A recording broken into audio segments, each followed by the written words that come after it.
Good morning, everybody. Good morning. Welcome back to the show. This is, in fact, episode 600 of the Two Dumb Yinzers. Welcome back, everybody. Good morning. We made it. Oh, you made it. I was surprised. I look like you had some issues there with the microphone. I was slightly concerned, but I see you made it. Yeah, Mike, we yeah, made it. yeah. I 600. Give We yourself a made big it. pat on the back, would you? That's right, everybody. Today is episode 600.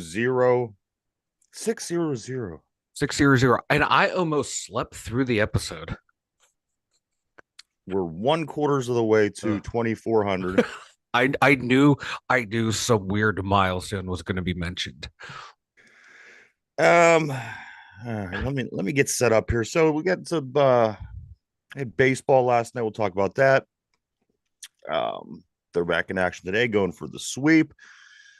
Caitlin Clark and the Indiana Fever back at it tonight against the LA Sparks. We'll be talking about that as well. All kind of things today, Mike, for the 600th episode. I sure wish Derpy was here to celebrate this with us.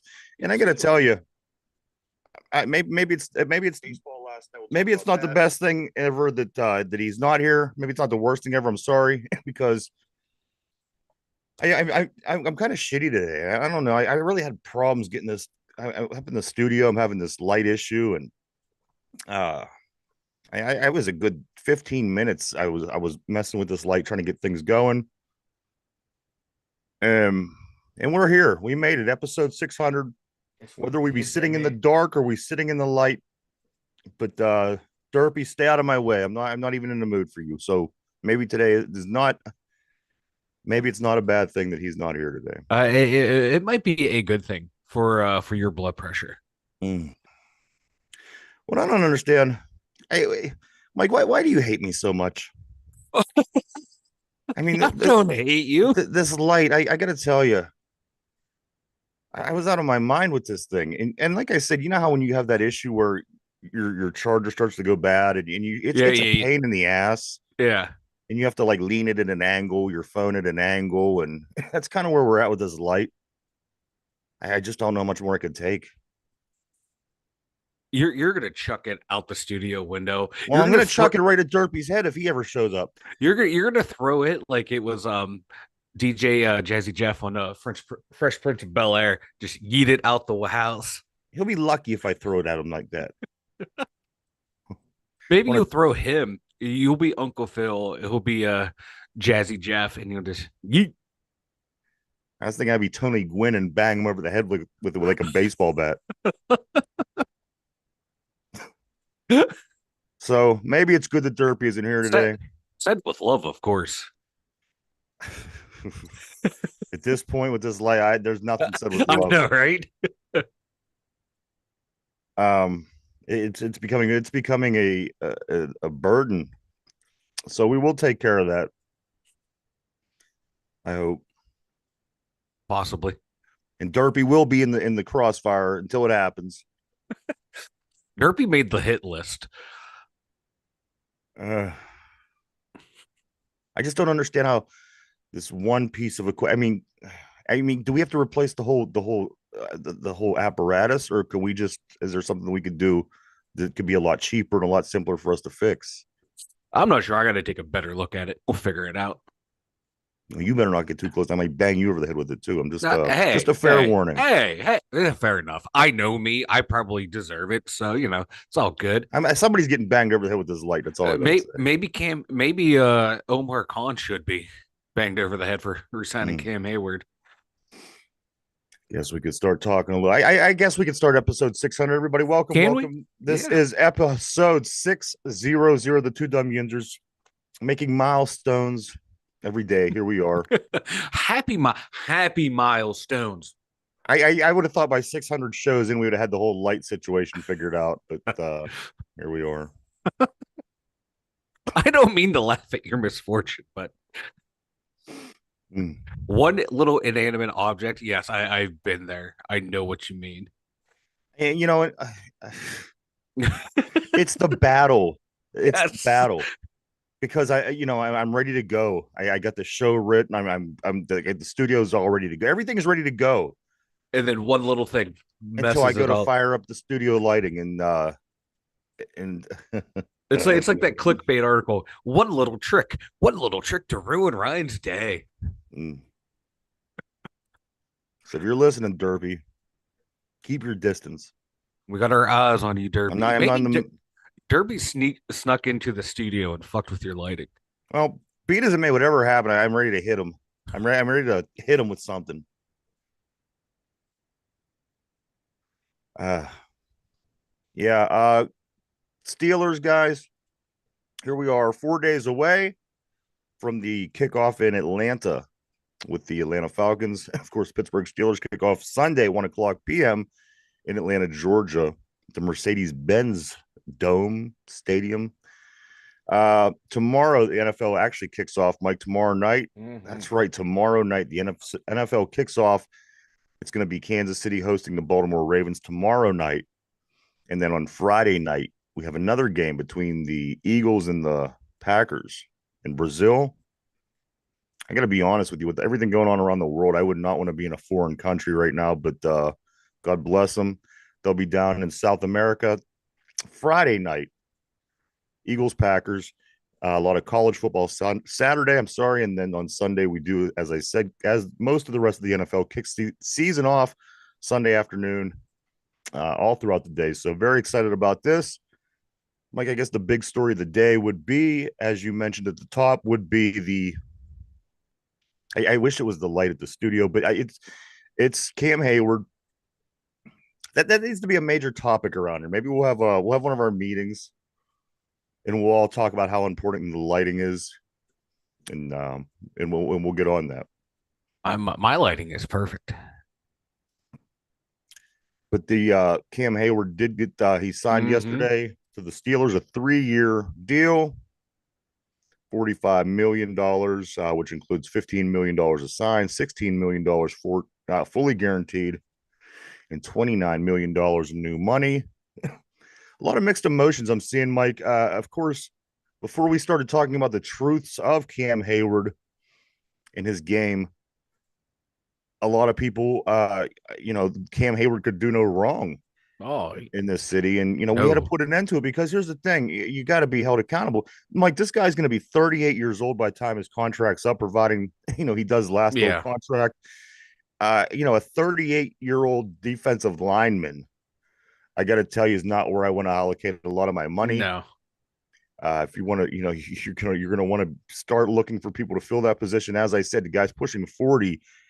And he did get a lot of money in this deal, Mike. But as we were saying yesterday, it's pretty much fully front loaded. So, and he's going to get his money up front, a lot of it. And this gives, there's going to be a little wiggle room, a little flexibility in the contract, because now if he wants to retire and after he gets his money, or if he just isn't performing, we could release him, move him, whatever. So I'm not as angry as I could be about the Cam Heyward deal. I would have never said sign him for a 3-year deal. I don't think that at this point in his career it's beneficial. On one hand, people want their Steelers to be good. Yeah. But on the other hand, they don't want Cam Heyward to go anywhere. Yeah. Which do you want? Do you want your Steelers to be you good? Can't have both. You can't have both. And the fact of the matter is, as I said, I like the way it's set up because it certainly benefits us. He gets his money. We kind of have a little flexibility what we could do. And as I said, Mike, I don't see it. I can't imagine giving a guy that's almost 39 years when this contract's up, giving him, really, really good money on the defensive side of the ball. You're going to need that money elsewhere. Again, you're going to want young players. A 36-year-old defensive tackle is just not what you're looking for as you're trying to build and get better and turn this whole thing around and try to get into the playoffs and do something. Mike, what do you think about the Cam Heyward contract that was negotiated yesterday? Yeah, like you, when I saw it was 3 years, I was like, "Are you serious? Are you kidding me? 3 years, $45 million for this guy?" Maybe 7 years ago, and it made sense. But then you dig into the contract; it's like only 16 mil is guaranteed, so that's perfect. That's a 1-year deal. You're giving him money right up front. It somehow freed up 9 million in cap space. What I read, so that's a win for the Steelers. And then the next 2 years, all of his guaranteed money's paid out. So if he has a good year, okay, bring him back for you. You bring him back. And if he sucks, guess what? Bye bye, Cam. You're done. You're done. You're gone. It's not going to cost us any money. And so, in that sense, it's a smart move by the Steelers. You free up cap space, which they'll probably end up using to re-sign at Fryermuth. You need on the offensive side, but him, I would wait until the end of the season to see what he does. That's what I would do. But if they think he can be a long-term piece, use that money they saved from Cam, roll it over into a new contract for Fryermuth. That's just good business right there. You get the veteran, give him what he wants, make him happy, where it actually saves you money, and then you can cut him at the end of the year, and you get your young tight end extended for the next couple years. Win-win around once you start looking into it. I'm just at that point where I kind of can't wait till we get past Cam here with Yeah. Again, Pittsburgh, they would ride this guy till the grave if they could. And at some point, you, like as I mentioned, you either want to get better or you want to keep these guys around. Take a look what's going on across town with the Penguins. It's a very similar situation. You can keep these guys on your team the rest of their lives if you want to. Yeah. But what do you want? Do you want to win? Do you want to you have to keep up with the rest of the league? Yeah, you love these guys, of course you do. But at the end of the day, do you want to keep up with the league? And if you do, you have to make these moves. And I don't think giving Cam a big deal and keeping him around is the most beneficial thing for this team. And maybe fans will start to see that. But I did see, Mike, as I said, the more and more we started talking about it here on the show, I started seeing it more and more pop up where people were starting to show their displeasure as well. I mean, what are you going to get out of this guy? Like a couple tackles a game for the next 3 years. It's just not worth it to me. Why not go out and get some young meat, get him in here who's got energy, who's got speed, who's got youth, and he is going to make plays for you. And I just don't see that with Cam anymore, unfortunately. But again, he rides that line of illusion. I mean, he'll have a big sack at some point during the game, and you're like, well, look, who says Cam isn't worth it? But again, if you watch his game in a whole, you start to see maybe it just isn't the best thing to give him big money and a big time contract. So I'm happy with the way the contract is set up, as you were saying, Mike. I could be a lot more pissed off in a situation, and I'm not. So, but we're in a limbo stage with that because now that just kind of holds us, it pushes us back a little bit. We have to kind of wait now before we make more a move in that direction, and that could put us in a situation whenever he finally does walk away. We could kind of be behind the eight ball to where now what do you think? Well, that's why the way that contract's set up, the way I'm understanding it, the Steelers can walk away after this year from him. They can move on from him. I wouldn't walk away. Yeah. So that's comforting right there. Like we're not beholden to him next year, kind of like we were this year. Because I think we would let him go this year. The cap hit, dead money hit would have been huge. Now it's not. So that's a good thing right there. And they do need younger players on that D line because Cam can no longer control two offensive linemen anymore. It only takes one guy to block him anymore.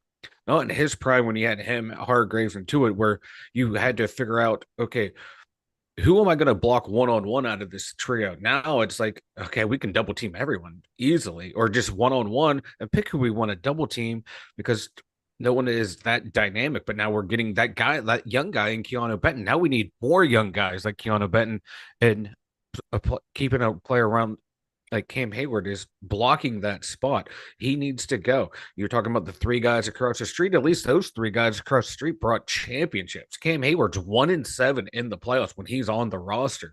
1-7. That's not championships good. Or not. They're all kind of in the same part of their career. You know what I mean? Yeah, but they were all want to build around this guy right now. Yeah. You can't. Yeah, but like. People want to say, his legacy is great. What's his legacy is what I want to know. Well, I mean, before you move on, Mike, let me jump in real quick. He has a lot of sacks. There's no two ways about it. Yeah. When you look at the numbers as we did yesterday, I mean, he's tied with James Harrison, and he will pass James Harrison this year. Granted that he could conjure up a half a sack. So, I mean, there is some kind of legacy, and can you put the whole weight of the team's success on a defensive tackle's shoulder? No. I don't think that you can. So, in all fairness, when you look at Cam's career, was it, Mike? Was it? It could have been. I don't know. I was told this whole time that he was one of the best defensive tackles in the league. But at the end of the day, when you assess his whole career and you look at it as a whole, what do you think, Mike? What's your personal opinion of Cam Heyward at the end of the day? I mean, not the guy. We love the guy. Everybody loves the guy, but the football player, his legacy. He has the numbers, Mike, but on other times he was invisible when he really was Yeah. needed. Um, I how do you chalk up his career when it's all said and done? for me, it's just that playoff performance against Jacksonville and that defensive line that he was the anchor of and the leader of them getting pushed around, bullied, beaten up and down the field. That's the lasting image of Cam Heyward for me. That's just that lasting image and of him after the game not taking any personal accountability. Then you have our star quarterback taking all the accountability. So that juxtaposition right there, that's how I remember Heyward. That's how I'll always remember him. But a vast majority, probably 95% of the people are going to look at his stats and go, this was the guy. This was the best defensive lineman we've ever had outside of Mean Joe Green. As an This is the guy. individual, it was a pretty good. Again, you He look at the had a numbers. good career. But at the end of the day, when And it that's came what it should come down to when you're talking about the guy yeah, himself, right? When he's yeah, not but a quarterback, it's a lot more, yeah, it holds a lot more weight when you talk championships and rings when you yeah, talk but about a quarterback. But yeah, the defensive tackle, I mean, there's very little he could do. He could do his job, and if it's done, it's done. but If it's not, it's not. But you can't really hang a, this team didn't win a lot of championships yeah. because of this particular guy. Well, he had some very poor performances in the playoffs up until the game against Kansas City when he got that scoop and score from the sack from strip sack from TJ Watt. He's done nothing in the playoffs outside of like 2 games. So he's been a non-factor in playoffs and in key games that we needed him. He'll have good games, but not on the games that we really need him to have. I used to be a huge Cam Heyward fan until I started to sit back and watch him play closely and when he performs, when he doesn't. So I don't know. I just for me, his legacy is of wasted potential because you saw him dominate the regular season, push comes sub playoff time, and he would disappear. He was not that animal that he was during the regular season. And that's just my lasting impression of Cam Heyward is him getting bullied in the Jacksonville game. Yeah, no, that's fair. I wish that it wasn't because I was a huge fan because I being a Penn State fan, I watched him beat my team's ass for years. Then we drafted him late in the first round. I'm like, oh my God, we got a guy. And he was for a long time a damn good player, but then this soured on him. Mike, we got good news yesterday from Mike Tomlin. Of course, as we were going off the air, the Mike Tomlin press conference was on. Isaac Seumalo will be back sooner than later. They're saying now that he's expected to be out 3 to 4 weeks with the pectoral muscle strain, which that's no change from what I initially heard. I heard about 4 weeks. But Tomlin's painting it as in a way that it seems positive and optimistic, saying that he'll be back in 3 to 4. Also, Mike, seeing action in practice this week leading up to the opening game. Troy Fatanu, Corey Trice Jr., Roman Wilson, Jalen Warren, they all worked in this week's practices, and Coach T is optimistic that they'll all be available to play on Sunday.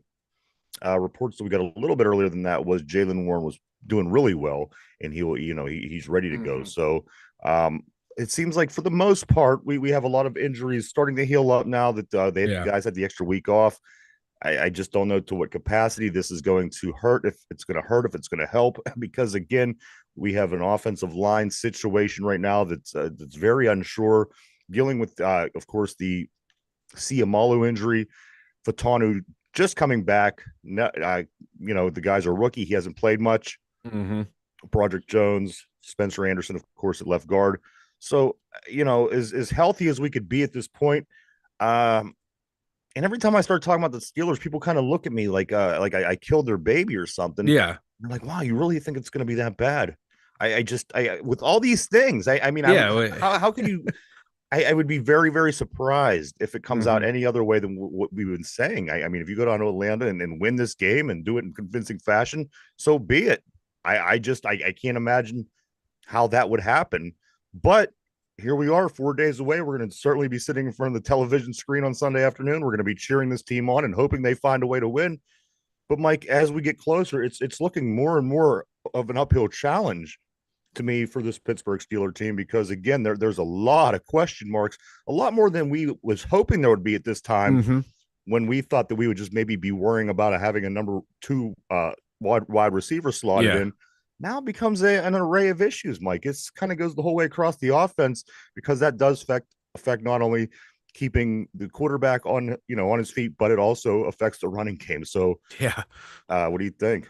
Yeah, it's we were going from last year where that O line was a strength, and we thought we bolstered it by adding a Zach Frazier, which I think is the way he played in the preseason got better as it went along. I'm comfortable with him there. But you thought, okay, we got one of the best, if not the best guard duo in the NFL. And then we I got mean, you these two really feel young good stud when you have a tackles. Ciamalo in there. I really feel Yeah. confident because Yeah. he's a top guard in the league. Yeah, he's a great run blocker, pretty good pass blocker. James Daniels a good run blocker, great pass blocker. So we got the middle set. We got an upgrade at center. So hit that set. We're thinking our tackles should be so much better, and now it's not looking. So it is a huge worry. I'm just glad all the worries are just on the offensive side of the ball and not any glaring needs on the defensive side of the ball. That's a huge plus right there. We say that until Kirk Cousins comes and puts up And picks us apart. points. Yeah. I was just watching a video. They're like, "Oh, the Steelers have the best secondary in the league." I'm like, I wouldn't go that far. They have a very upgraded secondary, but I don't want to go. We don't even have best. a player in certain. I just that's kind of a stretch. But, but you know what? They seem to be pretty good. They seem to be good. I'm not hope. disrespecting them at all. On paper, I like the way they look, but on paper, I like the way this offense was looking until that first injury to Nasty Nate. Who would have thought that would have been the catalyst for all of our worries? Okay, we lost a guy who's going to be a key backup, and then it's like, oh God, Ciamalo's gone down. Oh God, now we have no depth. And now that O line's becoming a worry where, I thought it was going to be, like I said yesterday, I've been saying for a while, I thought it was going to be a strength of this team that we can lean on. Now it's looking kind of shaky. But maybe in the 2 weeks off, Broderick Jones is healed up. He's figured it out. He's going to get back to the form we saw at the end of last year. And the Fatano is going to, be healed and ready and push for starting time. And then we'll have that line that we envisioned. It will be ready to go. Yeah, now that seems like a their soul to the devil to make this work because that's a lot of ifs. That is a lot of ifs, and I know they're the same ifs we were saying post draft, and we're hoping they would be cleared up through OTAs, mini camp, and training camp. And now it's just we're back where we were. Actually, we were probably in worse shape because we lost Sam Allo, our best lineman. If James Daniels goes down, I will be on the Fort Pitt Bridge just standing there staring at the water. Yeah. And because if he goes down, we're screwed. Yeah, what are you going to do? Knock on wood. But my God, yeah, we're going to be playing the rookie. What was the kid? The McCormick kid. Yeah, and I think he's going to be the starter next year, and they want to bring him along. But I don't want to force him into the lineup. I don't want 1 second-year player and 4 rookies on the O line. Or 2 second years and 3 rooks. Oh God, Mike. Another thing that came to my mind with these final 5 wide receivers. Mm-hmm. Of course, George Pickens, Van Jefferson, Scotty Miller, Calvin Austin III, and whoever else I'm forgetting. Roman Wilson. And Roman Wilson. Now, 2 of these guys, and this has been a kind of a sticking point for me. Mm-hmm. 2 of these guys have been former Falcons. Van Jefferson and Scotty Miller at some point in their careers have both been Falcons. One of the other guys is a rookie who's never played a down, who's dealt with injury since the day he walked in. And the other 2 are Calvin Austin III and George Pickens.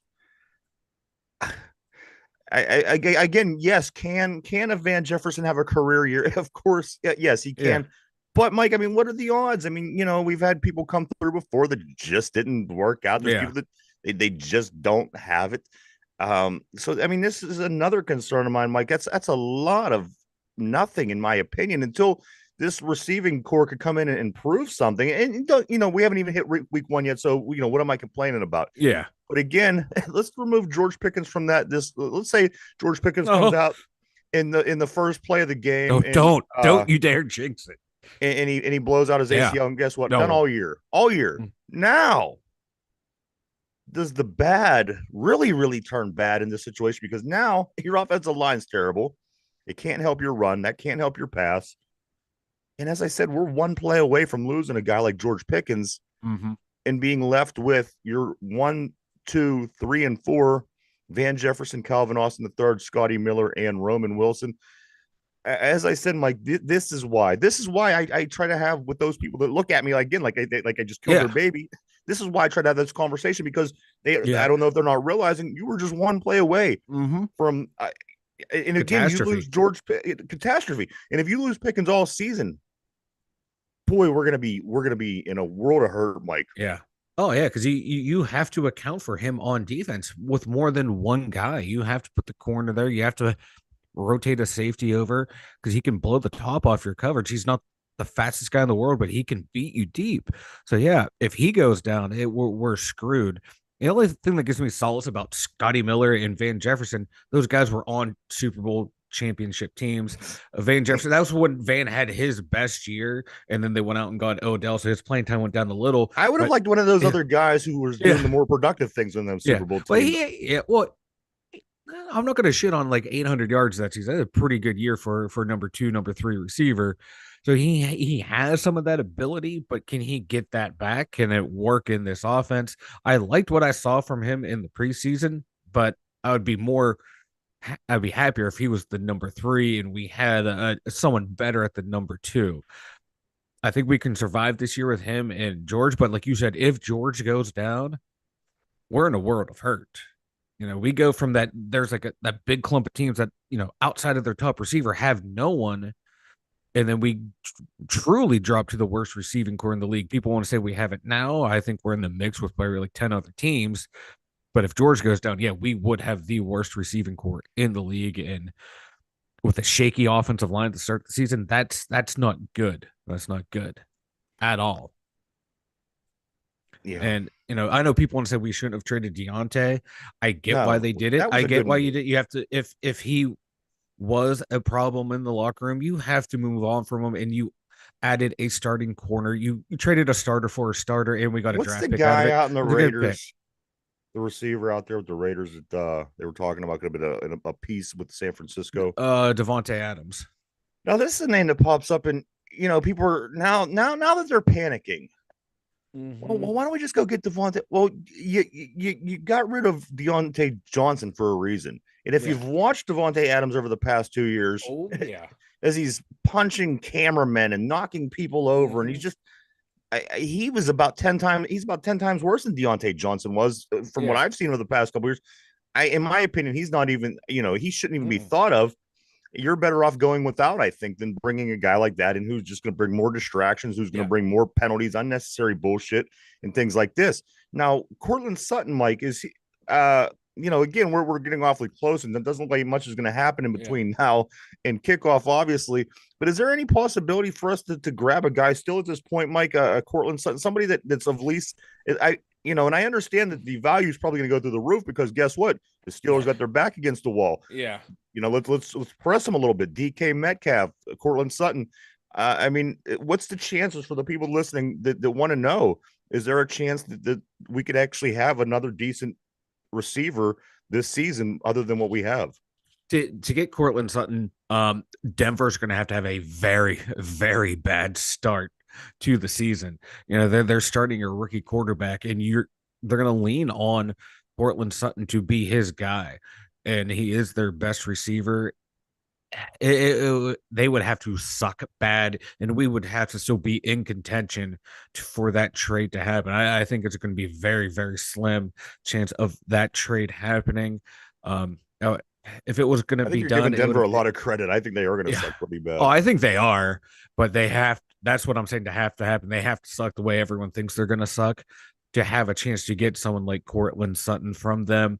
Like I said, they got there's certain Bo Nix. They want to have the best what they can afford around him, and he's their guy. But if if the team's looking bad, and you can get crawl back and say, "Hey, I know you guys were offering a third for him." San Fran was in this three-team trade. We said no. How about now? Would you take him for a third or a fourth I know round they pick? like. I And then think you they'd really jump like on a it. Scotty Miller on their team.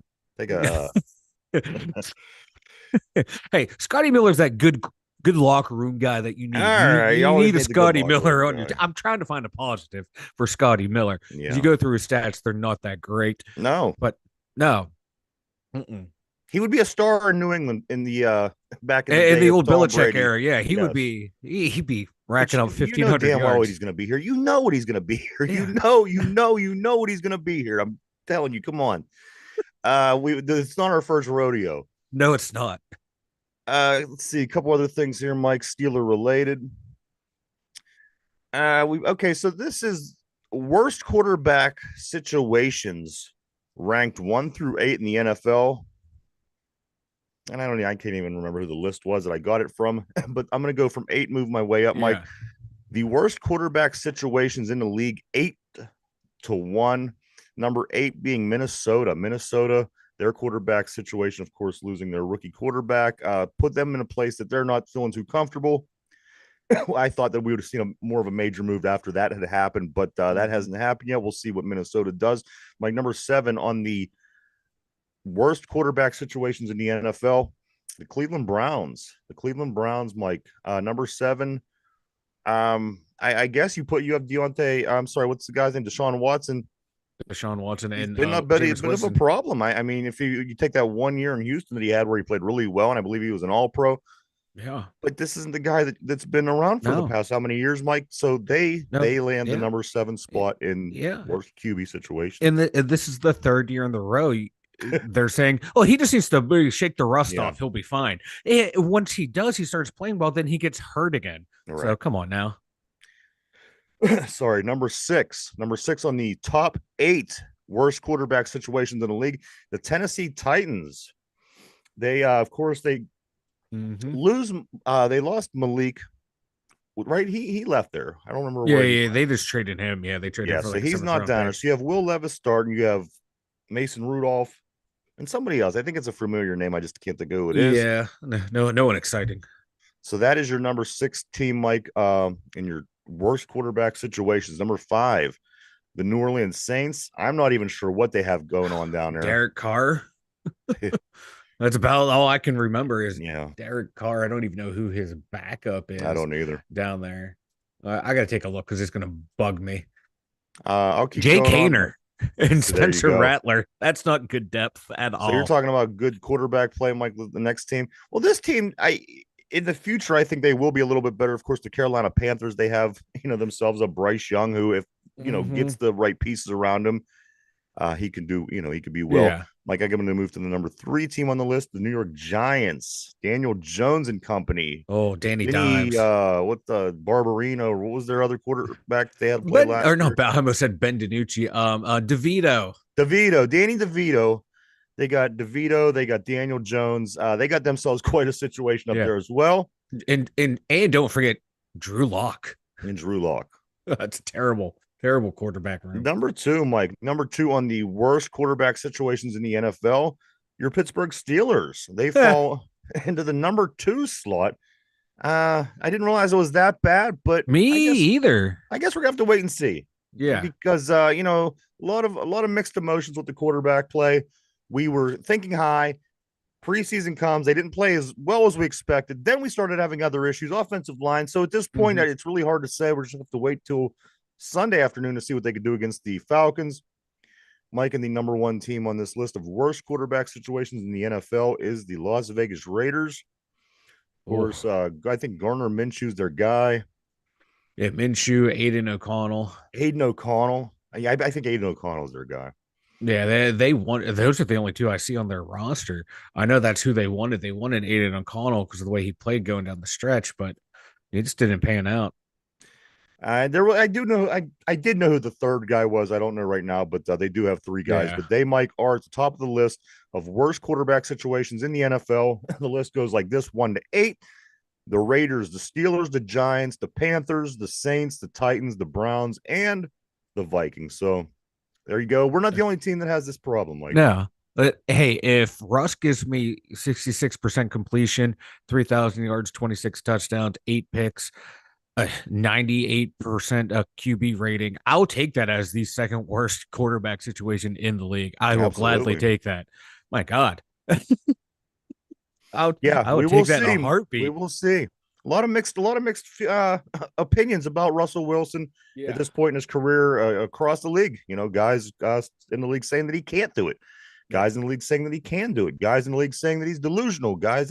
So it's really going to come down to what these guys do whenever it comes Sunday, Mike. There's not much that we could do or say in between now and then to try to figure that out. We just got to wait it out, Mike. Yeah, it's going to be an issue. Uh, Hopefully bye not though. weeks, bye weeks. Here's one for you. I think our week is around 9, give or take. Do you Yeah. realize the bye weeks go from week 5 to week 14? That's Hmm. 9 weeks of trying to Yeah. get your buys taken care of. Yeah. That's why I like, who was it? Joe Burrow said, hey, if the league wants to go 18 games, give us a whole week, give the whole league a week off, give the players and the fans a week to reset, and then sprinkle in other bye weeks in there. Because my God, imagine have your bye week is week 4, then you got to play all those games after it. Right. That's just not cool. Remember, like when we had the the expansion year where there was one extra team, teams had bye weeks in week 1 and Yeah. in week 17. Yeah, right. Yeah, that was like some shitty shit right there. That's almost So, as messed up, Mike, as our schedule. It's kind of where I want to go next. oh God, no. This schedule is come on, what do they say? It's the second, third toughest schedule in the league. I think that's bullshit. If I can just pull up real quick the schedule in front of me, so I have it here. But I got to tell you, Mike, I've never seen a schedule quite like this. If I could find it somewhere here, that'd be Yeah. fantastic. Here it is. Pulling mine So, up Mike, too. at week 11 is where it all starts. Home against the Ravens. All right, that's always a tough game. Yep. And then we go and we have our Ohio games both on the road next. So Baltimore first, week 11. Then we go to Cleveland to play week 12. Then to Cincinnati for week 13. Then back home to play the Browns again 2 weeks after they play them already. After we play the Browns, then we go to Philadelphia, which is never a good thing for the Pittsburgh Steelers. Oh, I can't God, remember no. the last time we won in Philly. Then we go to the Ravens after that. Mm-hmm. And then Christmas comes along and we get the 2 in a row, back-to-back champions, the Chiefs. And finally, Mike, at this point, if we still have any fight in us, you have a division game against Joe Burrow and the Bengals. You assume that Joe Burrow is going to be in the lineup at that point.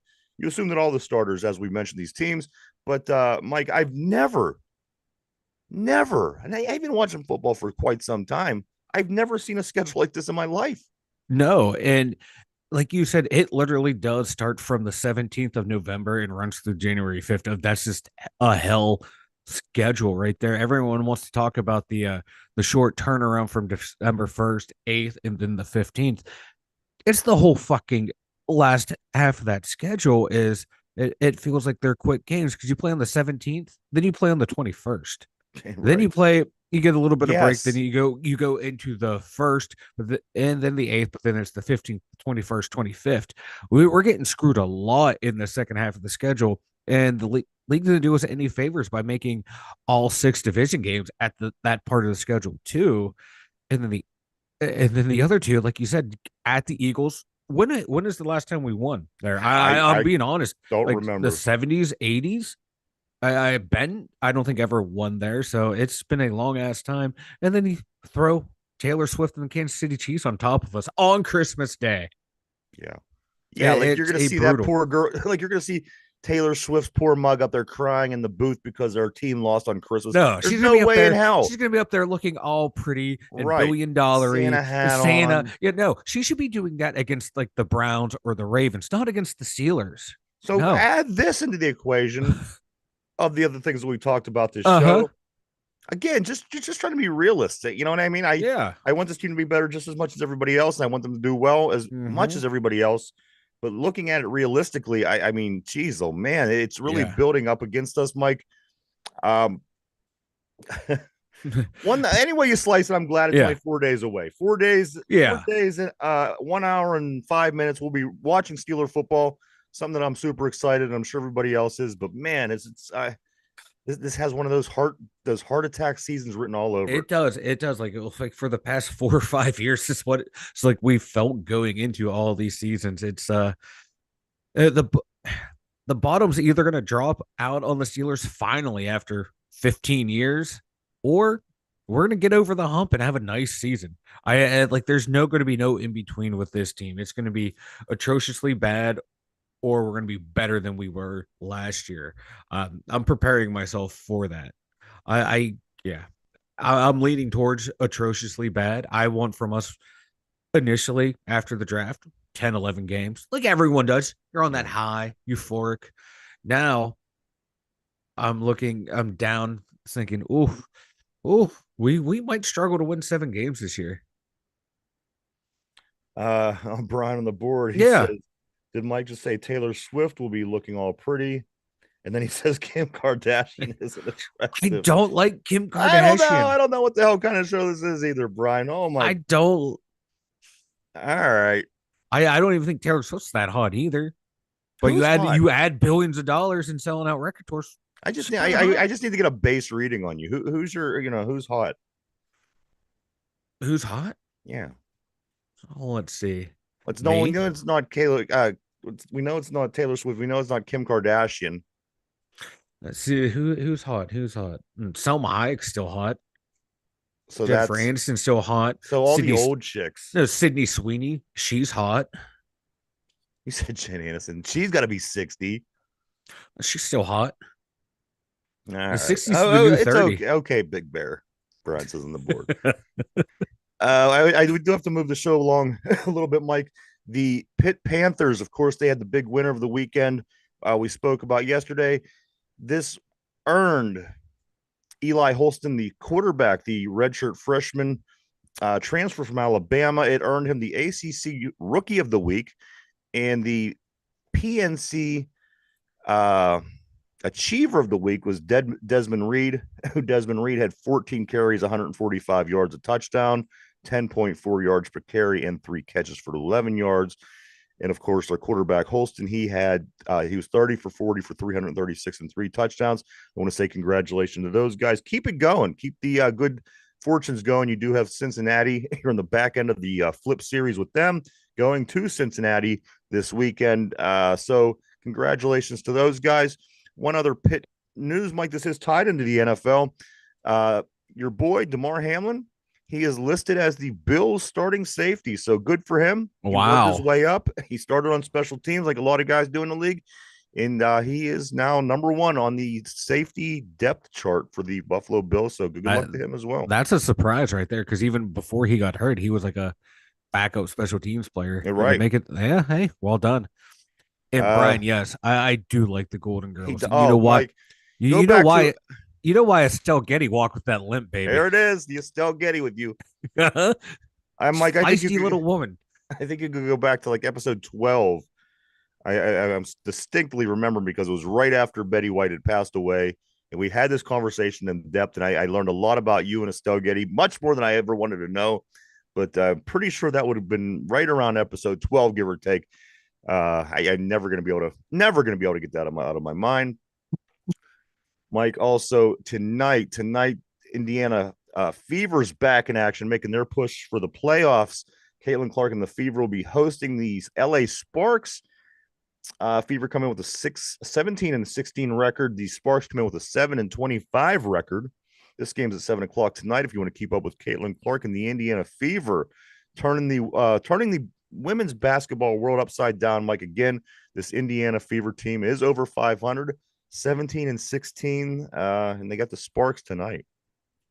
Yeah, let's keep it going. They're on a roll. I'm seeing a lot of people saying this is the team that like you should not want to face in the playoffs. How well they're playing.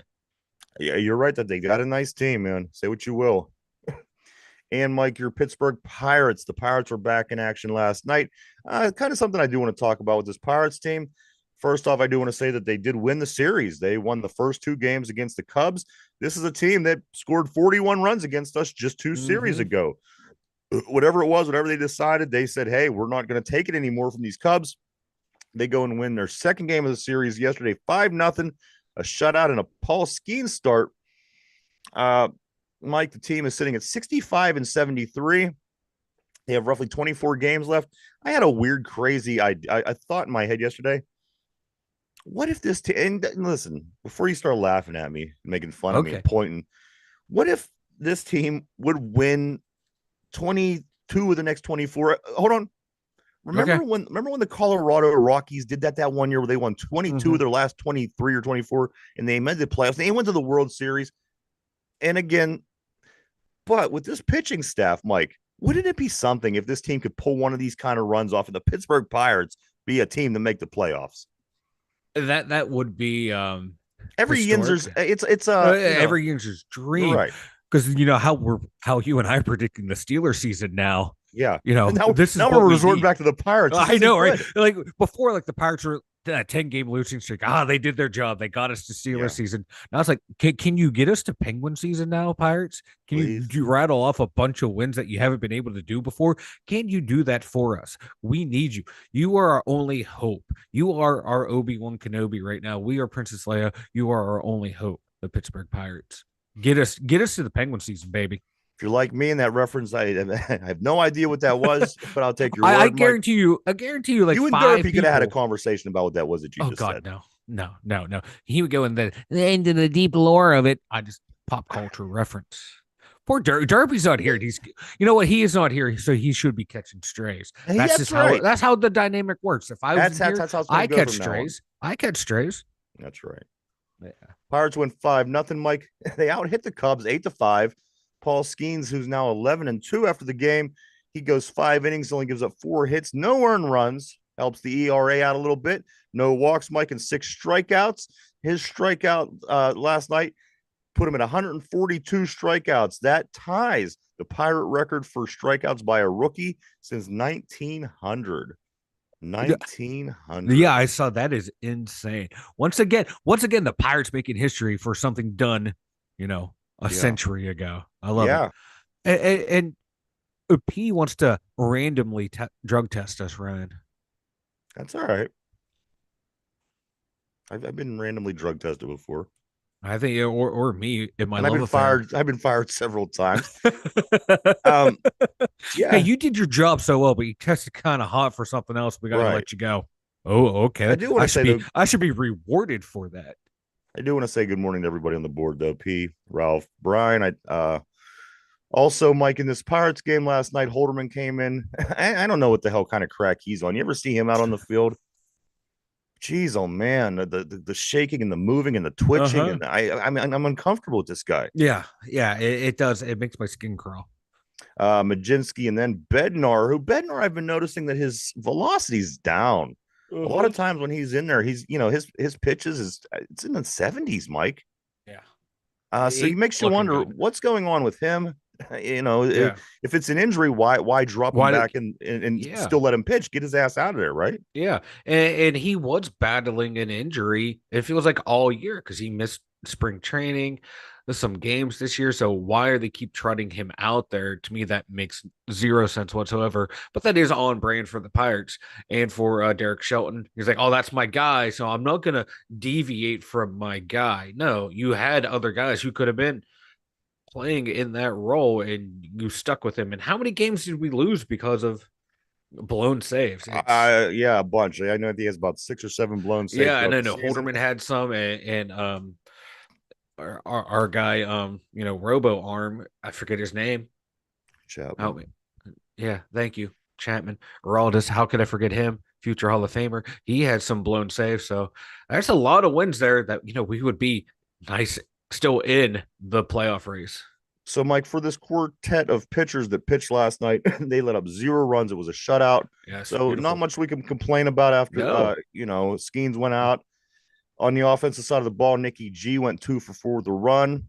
Triolo had a home run, and IKF, Reynolds, Tellez, Connor, Joe, and Grandel all had 1 hit. Next game today is game 3 of 3, 7:40 p.m. And then after that game, they'll be on their way home. Actually, I think they come home to play somebody. Who do they play next, Mike? Well, I did not have that part of the schedule up. I didn't plan that far ahead. Look at it for just a moment. I'll talk about the problems. They're starting Domingo Germain. Today he gets his first save. The Pirates are. He's 0-0 with a 6.11 ERA with 15 strikeouts on the season, and he'll be facing off against Shota Imanaga, who has an 11-3 record, of 3.14, and 148 strikeouts on the season. I say that the advantage certainly goes the way of the Cubbies. Mike, I do play. Just a They little play bit. Washington Yes, Washington. starting Yep. tomorrow, so they go straight from Chicago. Then they come home to play Washington for 4 games. Washington has a 62-76 record. So, I mean, we actually have a better record than these guys. Maybe, just maybe we could win some games. And Mike, as I said, who knows? Maybe this team wins 22 of their last 24. That would be something. But the Pirates, they would win all those games and they would move up one spot in the standings. Or they would do something so ridiculously stupid, like it would come down to one game they needed to win. And you have all these pitchers, they would pitch Domingo I was just Germain, gonna say that. you know? Yeah. Yeah, well, you got to save Skenes and Keller for the postseason. Yeah. Well, if you win, you need those guys. Well, that if you Well, win is a big, big, big, big part of it. yeah, Finally, one more thing about the Pittsburgh Pirates, Mike. Paul Skenes, yes, he is a garbage pail kid. nice. You guys grew up with them. Generation X, we grew up loving the garbage pail kids. Card coming out next week is Parroted Paul, and it is Paul in his Pirates outfit on a garbage pail kid card, and his mustache is being pulled by a parrot. Any way you slice it, Mike, that's it's always been a cultural icon, the garbage pail kids, and to have a Pittsburgh Pirate on a garbage pail kid card, I think is pretty cool. That is cool. I saw the card you sent that over, and that is awesome. I would that would be a life. I didn't know they still made those, so now I have a new goal in life to be a garbage pail kid. Yeah, they do. They sell them. Walmart, they have all different kinds of. I mean, there's seasons, like of cards, like baseball cards. Yeah, But yes, they are, and of course, Paul Skenes is going to be a garbage pail kid. That card comes out next week. If you're a collector, that could be pretty big for you. Mike, why don't you tell everybody about the website? the two Winters. Go over there and check it out, everyone. Especially Friday. That's what in 2 days. I am all confused. You head over there, new blog post will be up talking about the Steelers and their opening day matchup against the Atlanta Falcons. So head on over there, the2winters.com. You can check that out on Friday. And then the other 2 days, buy some merch. Check out our links to Ryan and I's social media. Check it out at the2winters.com. Go check it out, everybody. www.the2winters.com. That's www.the2winters.com. All right, Mike, it is time. It's time for the trivia of the day. You know the rules, nothing changed. We play the Falcons this week. It's going to be an Atlanta Falcons trivia question. Everybody on the board, play along. People at home, here we go. When the Atlanta Falcons drafted Brett Favre in 1991, a league executive mispronounced his name and called him this. Take a moment to think that over. We're live 5 days a week, Monday through Friday, 11 a.m. to 12 p.m. Eastern Standard Time every day. Don't forget to come hang out and check us out here on YouTube. All right, Mike, you had a pretty confident look in your eye when I asked the question. Let me ask it again. Give some other people a chance to hear and react as well. Mike, the question of the day is this. When the Atlanta Falcons drafted Brett Favre in 1991, a league executive mispronounced his name and called him this. You're pretty confident you know this. Mm-hmm. All right. Yes. All right. Mike, go ahead. What did they call him? The Atlanta Falcons select quarterback Brett Favre. That's right. Brett Favre.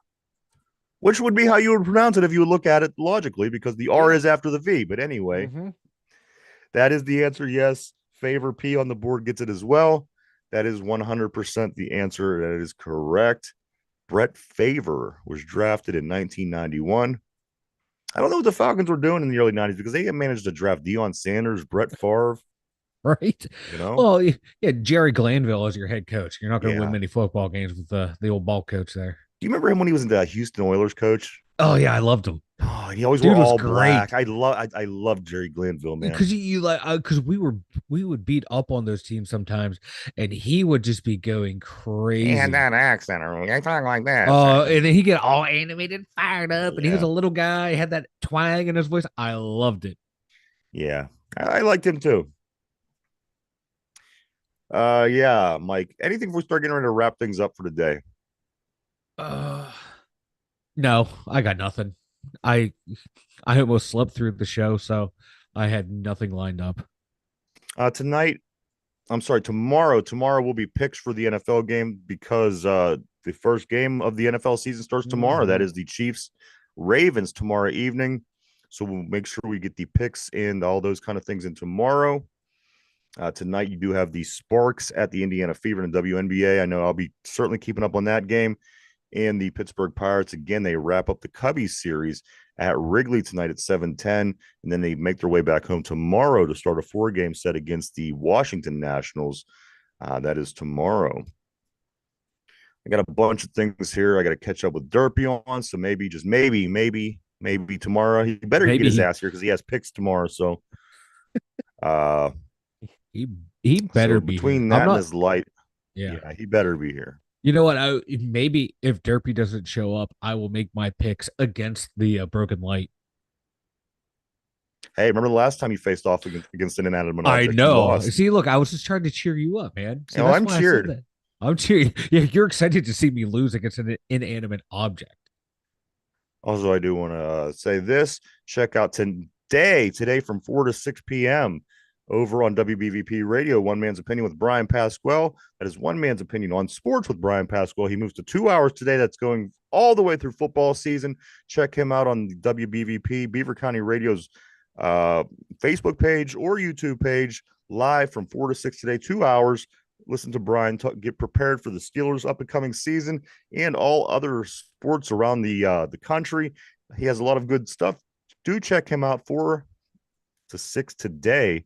And that's going to be every Wednesday through the entire football season. So go check him out. Check it out. Also, Mike, I do want to say thank you to everybody for coming and hanging out with us today. We appreciate each and every one of you. We certainly wouldn't do it without you. I want to thank everybody on the board as well. You guys always keep things interesting. Mike, am I forgetting anything? I really feel like Derpy got me so between his light and Derpy, you know.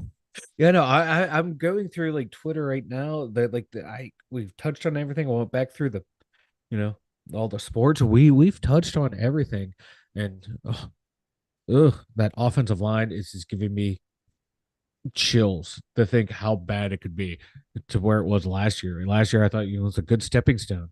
We had a couple pieces, which we did. I thought we'd be one like a top 5 unit. Now, I think we might right now we might be a lower tier offensive line, and that's not what we need to start the season. Because like we went over, man, that those last 8 games are is just a march through hell, and we need to have a strong start to the season. And I don't think it's going to happen. And a lot of it's going to have to do with that O line. Like you said, that's going to affect the running backs, and that's going to affect the quarterbacks. These two guys take a lot of sacks, and it's going to be a tough season. Well, let's hope for the best, guys. Again, we'll be back tomorrow at our normal time. We do want to thank you for coming and hanging out for episode 600. We did break the 600 barrier today, Mike. Yes. It's all moving forward here from here, baby. 700 is the next big number that we are eyeing. I'm sorry, not ironing, that we are eyeing. One other thing, I guess I do have something a little extra. I started eating fruit. I've never eaten fruit before. Does that sound weird? The fact that no, listen, I've had fruit. Yeah. But I've never eaten fruit. You've never seen me be you won't catch me peeling a banana, slicing a watermelon. I've never been a fruit guy. But maybe I'm turning a new leaf at my age. I don't know. You might be. You need to get healthy. Eat that fruit, man. Apples, pears, bananas, oranges, oranges, all these things. So yeah, I've I don't seen know. you eat them all recently, Yeah. and I was like worried. I didn't want to say anything. I was worried, like are you dying? Did you get What's some the getting news? over the hump? Usually it's like, oh, I don't want to eat that. But now, like I have them here at the studio and I eat them. I'm like, okay, this They're is good. Yeah. My Especially age, I'm finally eating fruit. Yeah, you eat a banana, then you follow it up with an orange, and it's that flavor combination, man. It carries you throughout the day. I'd like to have some grapes around here. Anyway, you use some grapes, some cheese, some wine, Your Highness, some crackers. Oh yeah, yeah, yes. Wait, So there you go, everybody. Derpy to get back in the good graces. Bring some cheese and wine over to the studio, or cheese and grapes over to the studio. I got a whole list of things I got to talk about Derpy here. I got the Cleveland ketchup on my list. I got the Ohio State game the other day, the high school game. I'm ready to kill him. But anyway, hopefully he's back tomorrow. We do have picks. Guys, again, tonight, the Sparks at the Fever. That game's at 7 o'clock. Game 3 of the Pittsburgh Pirates Chicago Cubs series. Also tonight, that starts at 7:40. We'll be back tomorrow to get ready to kick off the NFL season, which starts tomorrow night. So we'll be back tomorrow to talk about all that and continue to get ready for the Pittsburgh Steelers opener on Sunday against the Atlanta Falcons. Mike, speak now or forever hold your peace. Derpy, show up. I can't talk Ryan off the ledge any longer. Please. Right. Now I'm eating my fruit. I could beat anybody's ass. I know so you're energized. Derpy. You're feeling good. You're feeling fresh. You're feeling upbeat. Yeah. Froggy, Derpy. You're feeling. All right, everybody. On that note, again, thank you so much for coming and hanging out. We can't wait to see you guys tomorrow. Everybody have a great day. For Mike in the Steelers Central Mobile Studio, myself, have a great one. We'll see you tomorrow. Bye-bye.